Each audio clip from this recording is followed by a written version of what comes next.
پر آج خلیج کی مملکتوں سے ایران کی ایک لڑائی سی چھڑی ہوئی ہے، کیونکہ ظاہر ہے کہ سعودی عرب ہو یا کویت ہو یا امارات ہو یا قطر ہو یا جناب والا اردن ہو، یہ سارے ملک انگریزوں کے ایجنٹ رہے، پھر امریکیوں کے ایجنٹ رہے، اب یہ اسرائیلیوں کے خدام ہیں۔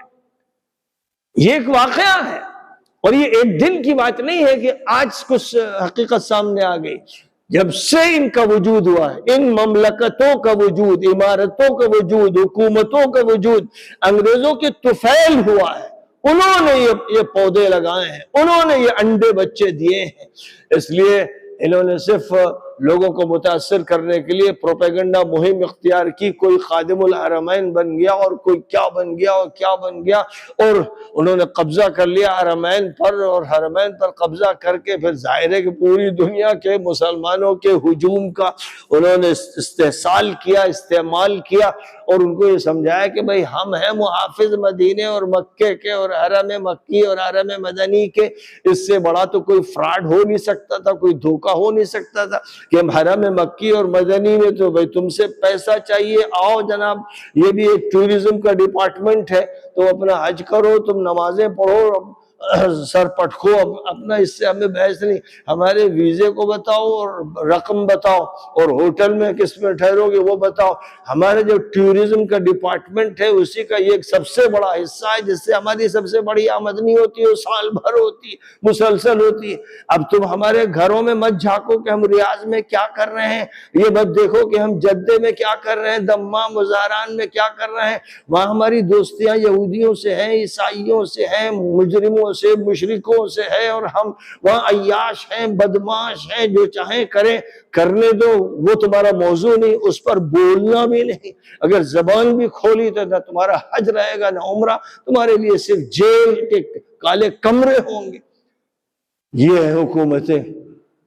اب ان حکومتوں میں جو امریکی اور اسرائیلی اڈے ہیں، جب ان کو نشانہ بنایا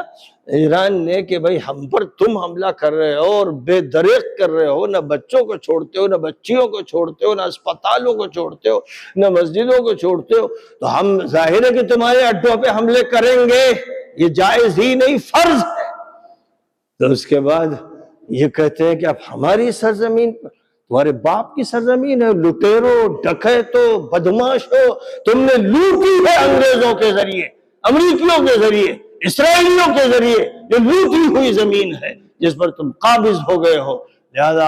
اصل تو کرنے کی جو بات تھی وہ یہ کہ ان کو بے دخل کیا جاتا اور قومیں اٹھ کھڑی ہوتی، ہر جگہ کی قومیں اٹھ کھڑی ہوتی۔ شاید ہو یہ دھیرے دھیرے ایسے حالات پیدا ہوں گے جب لوگوں کے سامنے ساری باتیں آ جائیں گی اور یہ ننگ دھڑنگ کھڑے ہو جائیں گے، اور یہ نتنیاہو کے ساتھ بیٹھے ہوئے، اس کے ساتھ شریک ہوتے ہوئے دکھیں گے سب کو، تو شاید غیرت بھڑکے اور شاید مسلمانوں کا اسلام زندہ ہو۔ تو اگر ایسا ہوگا اور سب مل کر مقابلہ امریکہ اور اسرائیل کا کریں گے، تو پھر غزوہ خندق کا منظر ہوگا، غزوہ احزاب کا منظر ہوگا انشاءاللہ۔ لیکن اگر یہ نہیں کریں گے، یہ منافق کامیاب ہوں گے اپنی چالوں میں، اور یہ امریکہ کے ساتھ اور اسرائیل کے ساتھ مل کر ایران کو نشانہ بنائیں گے، اس کی تحریک کو توڑیں گے، کبھی مذہب کا استحصال کریں گے، کبھی سیاست کا استحصال، کبھی کہ ہماری زمین پر حملہ کیا گیا اس کا استحصال کریں گے، تو ظاہر ہے کہ یہی وہ بدماش اور منافق اور مجرم ہوں گے جو اسلامی تحریک کا خاتمہ کر دیں گے۔ پھر ایران ہاتھ سے جائے گا، اس کے بعد پاکستان جائے گا، افغانستان جائے گا، پھر جزیرۃ العرب جائے گا، یہ سارے علاقے ہاتھ سے چلے جائیں گے، اور وقت کے دجال کی، سب سے بڑے دجال کی حکمرانی ہوگی۔ اگر اسی کی تیاری ہے تو ظاہر ہے کہ پھر اسی راستے پہ لوگ چلتے چلے جائیں گے، اور اگر اس کی تیاری نہیں ہے، پیچھے جو دجال آتے رہے ان کا علاج ہوتا رہا، کہ نبی پاک علیہ السلام نے فرمایا تھا کہ میری امت میں 30 دجال ہوں گے، ہر دجال دعویٰ کرے گا کہ وہ نبی ہے، یعنی بڑے بڑے دعوے لے کر اٹھے گا۔ تو یاد رکھو مسلمانوں،